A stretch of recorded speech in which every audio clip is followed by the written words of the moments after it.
One of the central mitzvot of the Yom Tov of Sukkot is the Arba Minim, the four species, the etrog, the lulav, the hadas, and arava. When commanding us to take the four species, the Torah says, "Ugalakachtam lachem bayom harishon." You should take for yourself on the first day. The simple meaning is the first day of Sukkot. That is the one day we are commanded to take those four species, the Arbat Minim. The Slonim Rebbe says, why specifically should we take the four species on the first day of Sukkot?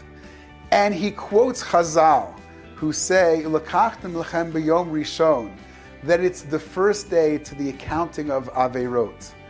After we have been cleansed of our sins, both those sins between us and God and the sins between us and our fellow man on Yom Kippur, we are starting with a new slate. We are starting with the Rishon L'Cheshbon Avonot, the new counting of sins. And he brings another idea which is beautiful to the mitzvah and beautiful to the unity of the Jewish people. The four species are not only four different types of fruit and plants. The four species represent the different types of the Jewish people. There is the etrog, which has a beautiful smell and a nice taste. That represents a person who has good deeds and wisdom. There is the lulav, which has a taste, as it's from the palm tree, but it does not have a smell. That is a person who has wisdom but lacks good deeds.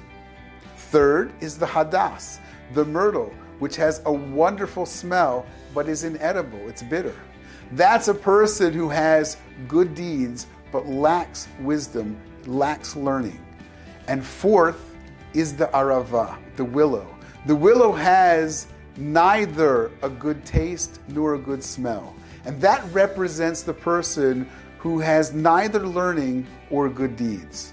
And yet, we are told that on Sukkot, on the first day, we bring together those four species which represent all of the types of the Jewish people together for a special mitzvah. It is only possible then to bring together those four types of Jews. And the reason is as follows. We generally have preconceived notions of other people. Are they good people? Are they not good people? They do this or they don't do this. Why do they do this? And when that happens, when we have a prejudice or preconceived notions, it's very difficult to come together. It's very difficult to gather together with such people because we're going to be judgmental. We're going to be looking at them. Says the Slonim Rebbe that right after Yom Kippur, when the slate is clean, when we have forgiven our fellow man for anything they might have done to us, or they've done to others.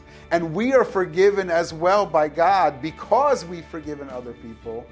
Only then do we have a clean slate. And when we have a clean slate, there go the preconceived notions, there go the prejudice of other people. So it is fitting that when we leave Yom Kippur and we start fresh, we start anew, that is the time to bring together all of the different species, the four species of the mitzvah of lulav, and the four different types of Jews to come together to celebrate. And that is true unity. Sometimes think that unity means that everyone should be alike. Everyone should worship the same way, everyone should think the same way, but that's not true unity. True achdut is not to be the same. It's to unify in spite of our differences, to come together and work together even though we have different approaches for a common goal of serving God, a common goal of helping others, and the common goal of bringing the light of God and the light of Torah to the world.